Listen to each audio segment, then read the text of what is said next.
Hey, what's going on, pilots? Thank you for joining me for another Gundam review. This week we have the RX-78-2 US American type. This kit is an early grade, so it's a bit simple. Let me take it up to the camera so you can see what's going on with it. So, this kit's pretty cool. Um, it's part of the Gundam Breaker Battle Log series, and 1 second, please. And the color separation for this kit is pretty decent. Um, it's got a couple reds and blues and white, but they're all pretty good. The red is one of the better reds I've seen on a Gundam kit. And the stickers are pretty good for it too. That kind of help with some of that color separation. The plastic quality is good. Um, it's typical Bondi like plastic quality. Might be a little less so just because it's an early grade, but all in all, I don't really think there's any big problems with it. Um, yeah, but the overall look and the feel is good. It definitely does feel like it is less quality than a high grade. Um, but that is what it is. Um, that's why it's a $10 kit. Um, So for the most part, the parts went together super easily, as you guys see in the snap build. I even cut some parts just for disassembly, but it's pretty solid. The only issues that I think occur from the kit itself are that the rifle, I'm not sure if you can see that, but the rifle itself has slight separation where it's not that tight, and even the shield where the blue the blue plastic interfaces with the white plastic of the shield um it pops out from time to time. It hasn't really done it since I like really pressed it in there, so it's good there. um but the rest of the kit went together pretty well. It doesn't fall apart. It's honestly, the way that it's joined together is really solid. um the easy cleanup was, I mean, honestly, this is probably the easiest kit that you'll have to clean up because of the fact that it's honestly made to do by hand, like that you don't even need a clipper for it. That you can take it out. But I used the Godhead nippers I do have to take out the pieces of the kit. Um, and then I just used 1000 grit sandpaper and worked my way up for some of these. Some of them I did need to use like 320 and work my way up, but those were for the worst nubs that I was finding. Um, but yeah, all in all, cleanup was pretty easy. Um, Articulation in the kit is actually pretty good. Um, for it being an early grade, I mean, to be honest, this is better articulation than some of the high grade kits I've seen. The only real issue is kind of the front waist skirt limits the mobility a bit. Like for this, like you can really only get the foot out to there. But if you're doing backwards pose, I mean, that leg literally touches the back. That's not a problem. The arm is a little limited as well. Let's see here. So it'll only go there because it's a singular joint as opposed to the usual two that happen on a high grade or that are on a high grade. So your motion is going to be limited there. They do kind of angle the arm in a way where you'll get the most articulation that you can. The shoulder has good articulation to rotate, but also to raise. So right there, that's some good articulation there on that. The back skirt does not move. The front skirt kind of does. And for side to side, it's going to be kind of limited as well for the legs. Just because of the way the skirts are situated.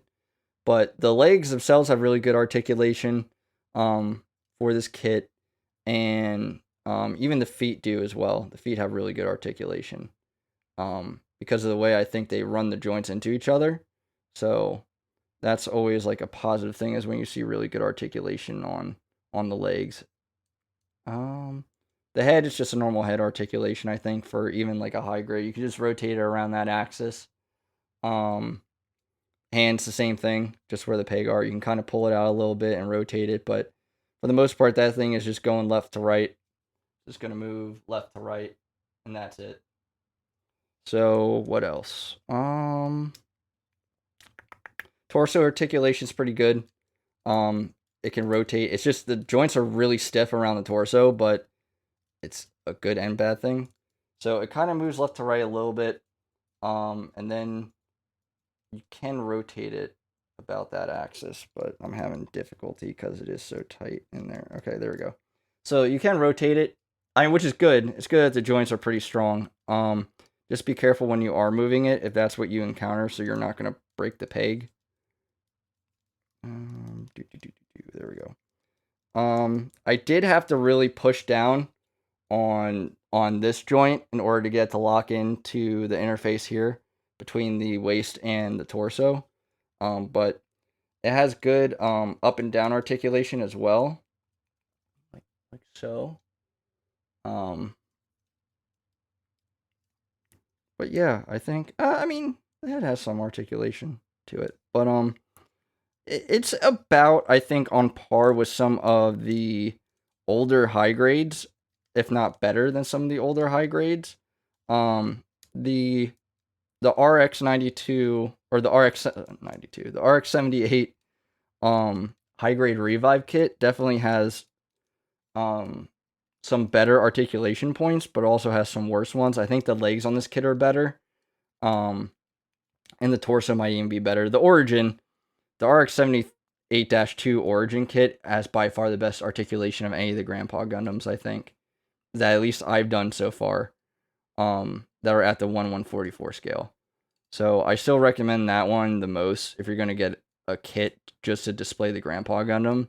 Plus you get a bunch of accessories for it. Alright, so what else? Is there articulation kit, gimmicks a kit? There's not really a whole lot of gimmicks to it. It's a early gray straight build with very limited accessories.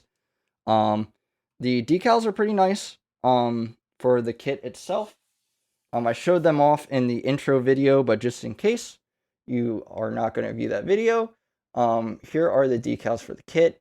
You have one shoulder that kind of has a blue eagle with RX-78 on it, and the 78 is kind of like drawn in a way where it's the eagle. And then you kind of have one where it's a little more colored in, where you see like the actual eagle colors, like the green, brown, white, tan, and then just some stripes for America, and then stars for the flag too, to represent the flag. So, it has some pretty good color separation, I think, for if you use the stickers. But I mean, again, $10 kit, you're basically getting what you buy for and then some. So I'm pretty happy with everything that this kit has to offer. So plans for the kit. I have pretty cool plan to do a like US Army like tank scheme that you would kind of see like either in World War II with like a darker green. So it's kind of like a mix between World War II and the Korean era kits. So I got some water slide decals for that. I have an American flag decal with a bunch of different styles and sizes. I have a got a little bent. Hopefully it doesn't mess anything up. But I have a U.S. Army decal sheet, technically 2 sheets, and then you may or may not be able to see these. I hope you are able to, but it's the old like star and circle decal that's on a lot of tanks and jeeps and all that were during World War II. So I'm going to paint this up to basically be a U.S. Army tank style scheme to give homage to it still being an American type Gundam, but kind of put my own spin on it. That'll be probably something that I'll do soon here. I might add or scribe a few panel lines on it, but I'm not really going to do a whole lot with it. I kind of just want this kit as is to use as a display piece to kind of just put my spin on it. And it's going to be like the first couple kits that I customize, so I kind of want to take it easy and then start building on that foundation. But yeah, that's all I really have for the US or the Gundam American type. If you guys want to see more reviews, just check out the review playlist on my channel. And if you want to see more videos like this, look at the end scene, and it will link you to some of my most recent uploads, which are either Gundam or Halo content at the moment. So please, if you like this video, make sure to like and subscribe to the channel. But that's it. That's my spiel. So thank you guys for stopping by the hangar. Make sure to always grab your hobby supplies, gear up, and then sortie out and hobby on.